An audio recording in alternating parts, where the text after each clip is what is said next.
I'm going to be very direct with you because comfort is not what saves people. Truth does. You are exhausting yourself, you are bending, you are breaking, and you keep calling it patience, kindness, loyalty, or love. But deep inside, something knows this is not right. Something in you is quietly screaming that this is costing you more than it should. You were not created to be consumed by people. You were not sent into this world to disappear for the comfort of others. And if you don't wake up now, you will look back one day and realize you gave your life away to people who would never have done the same for you. Listen to me carefully, because this is where many sincere people get confused. Patience in Islam is not weakness. Patience is strength with direction. But what many of you are practicing today is not patience at all. It is abandonment of the self disguised as righteousness. You tell yourself, Allah loves those who are patient, so you stay silent while your heart is breaking. You tell yourself, I will endure for the sake of peace, while your dignity is slowly being stripped away. You tell yourself, this is my test, while you are being crushed under a weight Allah never placed on you. That is not sabr, that is surrendering yourself to harm. True patience is not passive. It is not lying down and letting people walk over you. It is not accepting disrespect in the name of humility. And it is not allowing repeated injury just so others can feel comfortable continuing their behavior. Islam never taught you to be a doormat. Patience has a purpose. It is meant to protect your soul, not destroy it. It is meant to anchor you to Allah, not trap you in cycles of pain. When patience starts costing you your peace, your iman, your self-respect, then something is wrong not with Islam, but with how you are applying it. There is a crucial difference you must understand. Enduring hardship for the sake of Allah elevates you. Enduring harm for the sake of people empties you. Hardship can refine you. Harm erodes you.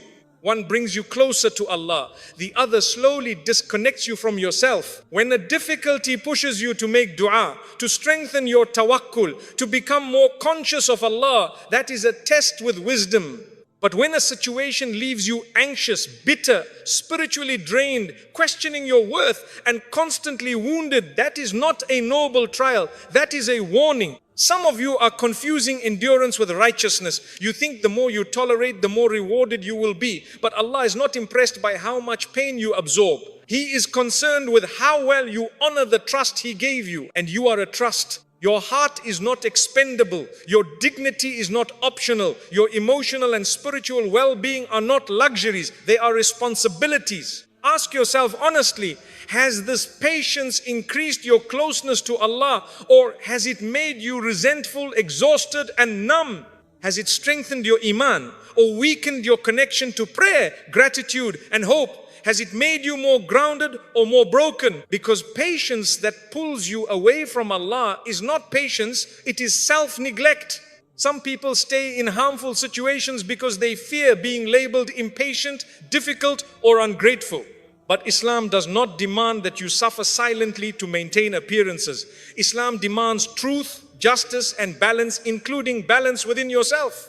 Standing upright does not mean standing arrogantly. It means standing with dignity. It means knowing when to endure and when to step back. It means trusting Allah enough to say, I will not continue what is destroying me. Allah does not reward you for erasing yourself. He does not reward you for shrinking your soul so others can feel bigger. He does not reward you for sacrificing your sanity to preserve relationships built on imbalance. He rewards you for integrity. He rewards you for courage. He rewards you for trusting Him enough to let go of what harms you, even when letting go is painful.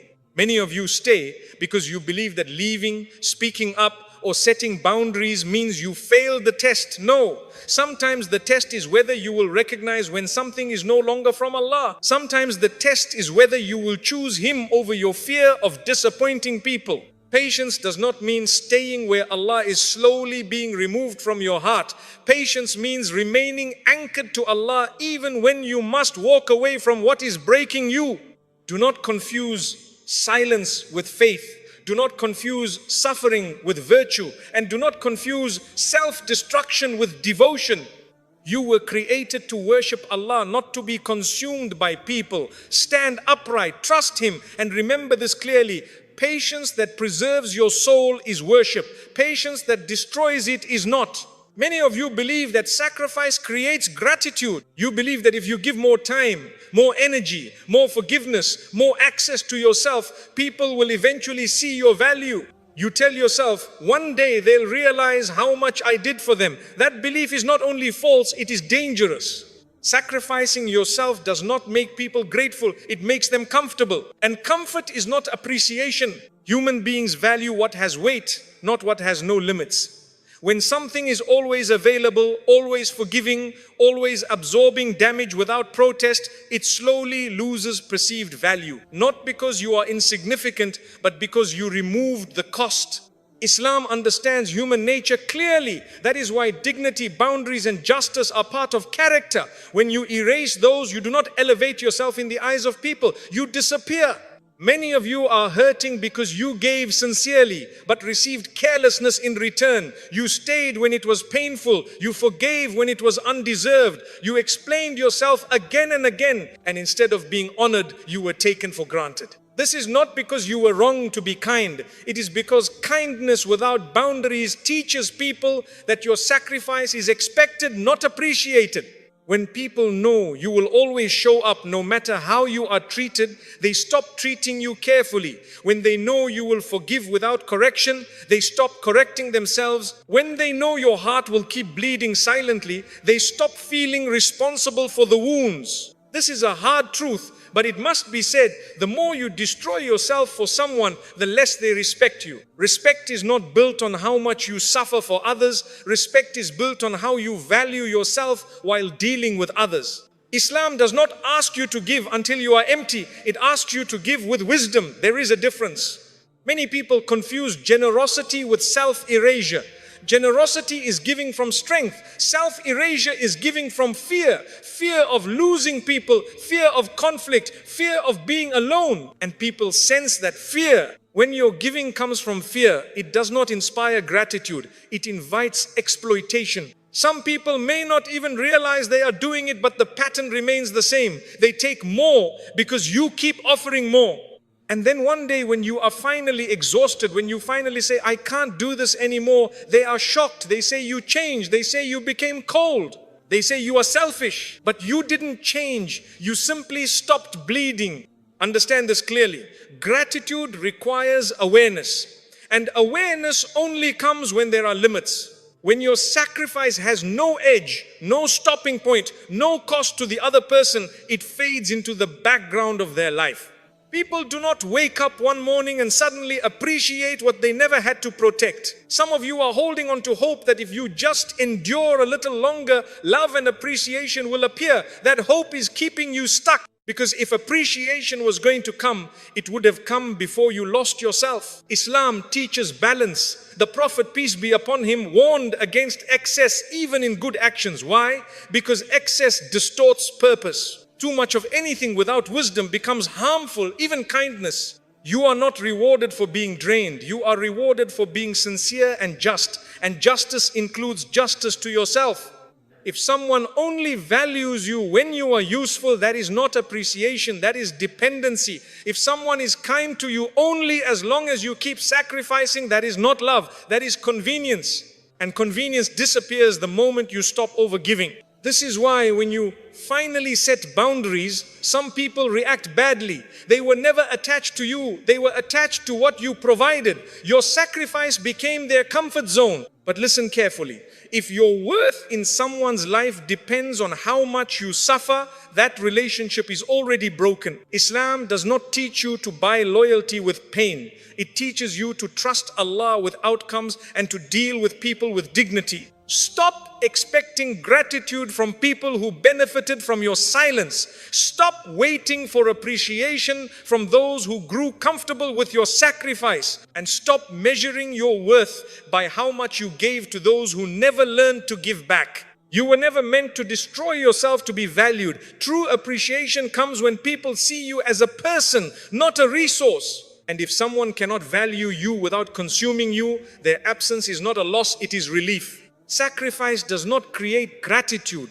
Boundaries create respect. And respect is what allows real appreciation to exist. You are tired, not because you are weak, but because you are carrying weights that were never meant to be on your back. You are emotionally drained, spiritually heavy, and constantly overwhelmed, not because Allah gave you too much, but because you picked up responsibilities that do not belong to you. Allah did not assign you the role of fixing everyone. Some of you have turned yourselves into emotional crutches. You are the listener, the fixer, the absorber of pain. You carry other people's anger, confusion, trauma, and poor decisions as if they are your obligation. You stay awake worrying about people who sleep peacefully after dumping their burdens on you. That is not sacrifice for Allah, that is misplacement of responsibility. Islam is very clear. Every soul is accountable for itself. Guidance comes from Allah. Change comes from Allah. You can advise, support, remind, but you cannot transform someone who refuses to move. Yet many of you are trying. You are holding relationships together alone. You are apologizing for things you did not do. You are adjusting endlessly while others remain unchanged. You are carrying guilt for outcomes that were never in your control. And slowly this drains you. When you take on burdens Allah did not give you, it creates spiritual imbalance. You begin to feel resentful. You begin to feel invisible. You begin to feel like no matter how much you give, it is never enough. That is because it isn't yours to carry. Some of you believe that if you let go, everything will collapse. That if you stop holding things together, people will fall apart. But listen carefully. If a relationship, a family, or a situation only survives because you are sacrificing yourself, then it is already unstable. You are not meant to replace Allah in people's lives. Many of you are confusing responsibility with control. You think that if someone is hurting, failing, or lost, it is your duty to save them. But Islam does not teach you to take responsibility for results, only for effort within limits. When effort turns into obsession, when care turns into self-erasure, when concern turns into constant anxiety, you have crossed a line, and that line is costly. Carrying what Allah did not assign weakens your tawakkul. You start relying on yourself instead of trusting Allah with outcomes. You start feeling like everything will fall apart if you stop trying. That is a dangerous place to be spiritually. Allah does not need you to exhaust yourself to keep the world functioning. Some of you are holding on to people because you feel guilty. You feel guilty for their pain, their past, their struggles. But guilt is not guidance. Guilt is not wisdom. And guilt is not a reason to destroy yourself. You can care without carrying. You can love without bleeding. You can support without suffocating yourself. And this is where many people struggle, because letting go feels like abandonment. But there is a difference between abandonment and boundaries. Boundaries say, I care, but I cannot carry what is not mine. Abandonment says, I don't care at all. Islam teaches boundaries. When you keep absorbing what belongs to others, you block their growth. You prevent them from facing consequences. You delay their accountability. You unintentionally enable stagnation. Sometimes the most merciful thing you can do is step back and let people confront their own responsibility. Allah did not make you responsible for outcomes. He made you responsible for intention, effort, and truth. Everything beyond that belongs to Him. Ask yourself honestly, are you helping or are you controlling? Are you supporting or are you compensating for someone else's lack of effort? Are you serving Allah or are you trying to play a role Allah never assigned? Because when you play savior, you burn out. And burnout does not make you righteous, it makes you empty. Many people reach a point where they feel spiritually numb. They pray but feel nothing. They give but feel resentful. They serve but feel unseen. And they wonder why. Often it is because they have been pouring themselves into places Allah never told them to pour. Your energy is an amana. Your emotional strength is an amana. Your time is an amana. You will be asked how you used them. You will not be rewarded for carrying what Allah did not give you, but you will be rewarded for trusting Him enough to put it down. Putting it down does not mean becoming cold. It means becoming aligned. It means saying, Ya Allah, I have done what I can. The rest is yours. And when you finally stop carrying burdens that are not yours, something changes. Your chest feels lighter. Your prayers feel clearer. Your heart feels more present.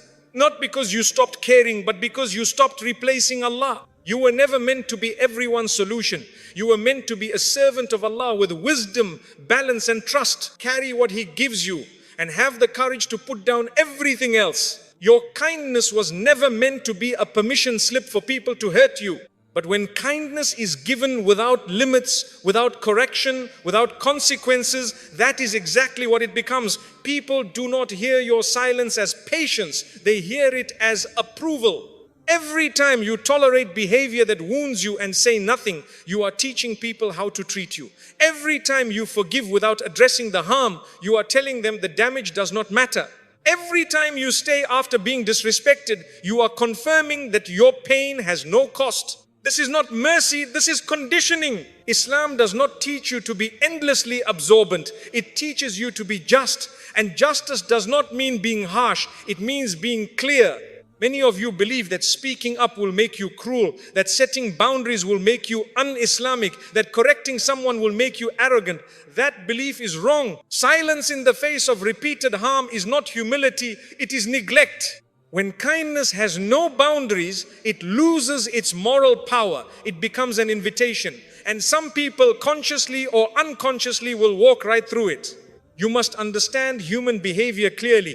People do not repeat actions that have consequences. They repeat actions that are tolerated. When you keep forgiving the same wound without change, you are not teaching forgiveness, you are teaching permission. And permission breeds escalation. At first, it is small. A dismissive comment, a broken promise, a subtle disrespect. You tell yourself it is not worth addressing, you choose peace, but the behavior does not stop, it grows. Because it can. People push where there is no resistance. Islam recognizes this. That is why dignity is not optional. That is why self-respect is part of character. That is why enjoining what is right and forbidding what is wrong is a responsibility, and that includes what is done to you. Correcting someone does not mean humiliating them. Setting a boundary does not mean cutting ties immediately, but continuing to absorb harm while calling it patience is not righteousness. Some of you are afraid that if you draw a line, people will leave. Let them reveal themselves. If someone only stays when they are allowed to harm you, their presence was never a blessing. Kindness that erases you is not kindness, it is self-betrayal. And here is the painful part. When people repeatedly cross your limits and you keep staying silent, they stop seeing you as a person. They start seeing you as a function, someone who exists to smooth things over. Someone who will always adjust, someone whose pain is manageable. This is why when you finally speak up, they react with shock or anger. Not because you are wrong, but because you disrupted a system that benefited them. Islam does not teach you to preserve systems built on your suffering. Mercy in Islam is balanced with justice. Forgiveness is balanced with accountability. Patience is balanced with truth. Remove one side and the whole structure collapses. Your kindness should invite goodness, not entitlement. If your kindness is consistently met with harm, something must change, and that something is not you becoming colder, it is you becoming clearer. Boundaries are not threats, they are information. They tell people what is acceptable and what is not, and people who respect you will adjust. People who benefit from your silence will resist. That resistance is not your failure, it is evidence. You are not responsible for how people react to healthy limits. You are responsible for protecting the trust Allah placed in you, and allowing repeated harm violates that trust. Stop confusing gentleness with submission. Stop confusing forgiveness with permission. Stop confusing silence with faith. Your kindness should be an act of worship, not a weapon used against you. And if someone uses your kindness as a license to hurt you, it is not your job to endure it forever. It is your responsibility to stop it. Islam does not reward you for being endlessly harmed. It rewards you for being truthful, balanced, and just, including to yourself. Kindness without boundaries teaches people how to mistreat you. Kindness with boundaries teaches people how to honor you. Choose wisely. Many of you are not sacrificing yourselves because you are noble. You are doing it because you are afraid. Afraid of being alone. Afraid of being replaced. Afraid that if you stop giving, stop adjusting, stop tolerating, you will be abandoned. So you shrink yourself to stay connected. You silence your needs to avoid conflict. You accept pain to avoid loss. You overgive to earn your place. And slowly, without realizing it, you start valuing other people's presence more than your own existence. This is not love. This is fear disguised as loyalty. Be honest with yourself. How many times did you feel hurt but said nothing because you feared the distance it might create? How many times did you compromise your values because you thought if I speak, they might leave? How many times did you feel something was wrong but stayed because leaving felt more terrifying than staying? That fear is costing you yourself. When you fear losing people more than losing your dignity, you begin to negotiate your worth. You start telling yourself, maybe I'm too sensitive, maybe I'm asking for too much, maybe I should just endure. But what you are really saying is their presence matters more than my pain.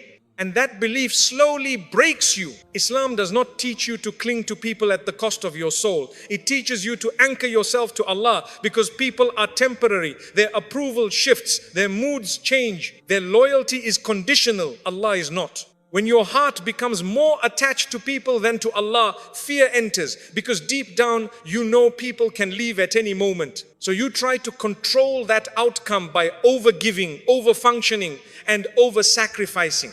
But control through self-erasure never works. If someone stays only because you are silent, exhausted, and constantly available, that is not security, that is dependence. And dependence collapses the moment you try to breathe.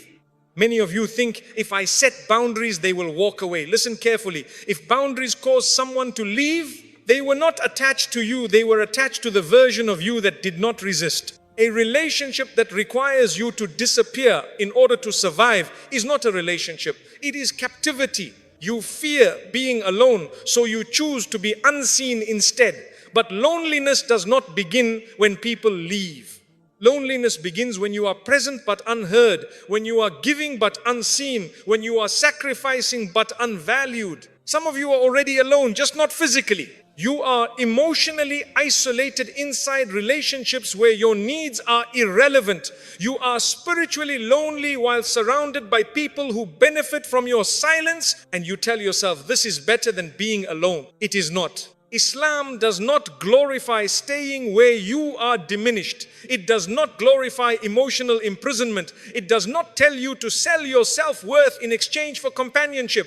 Allah is Al-Wadud. He is the most loving. When you cling to people out of fear, you are saying, without realizing it, that you do not trust His provision of connection, love, and support. Fear-driven sacrifice weakens your tawakkul. It makes you believe that if you do not hold tightly, everything will fall apart. That belief suffocates your heart. You must ask yourself a difficult question. If this person leaves when I stop sacrificing myself, what exactly am I losing? You are not losing love. Love does not demand self-destruction. You are not losing loyalty. Loyalty does not punish boundaries. You are losing access to someone who benefited from your fear. And that is not a loss. Many people remain trapped because they confuse attachment with value. They think being wanted is the same as being loved, but being needed for what you provide is not the same as being valued for who you are. When you fear abandonment, you give people power over you, power to define your worth, power to decide how much pain you should tolerate, power to keep you small. Islam came to free you from that. Your worth does not come from how useful you are to others. It comes from your relationship with Allah. And when you know that deeply, fear loses its grip. Yes, setting boundaries may cause some people to distance themselves. That distance is not punishment. It is clarity. It shows you who was connected to you and who was connected to your sacrifice. You are not meant to beg for space in people's lives by bleeding for it. Being alone with dignity is lighter than being surrounded while erased. Silence with Allah is safer than noise with people who consume you.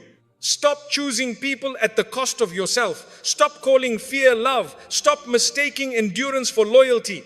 The moment you choose Allah over the fear of losing people, something shifts. Your chest relaxes, your prayers become honest again, your heart feels less desperate and more anchored. Because you were never meant to live afraid of abandonment. You were meant to live in trust. And trust begins when you realize this truth. Anyone who requires you to lose yourself in order to stay was never meant to stay. Let them go.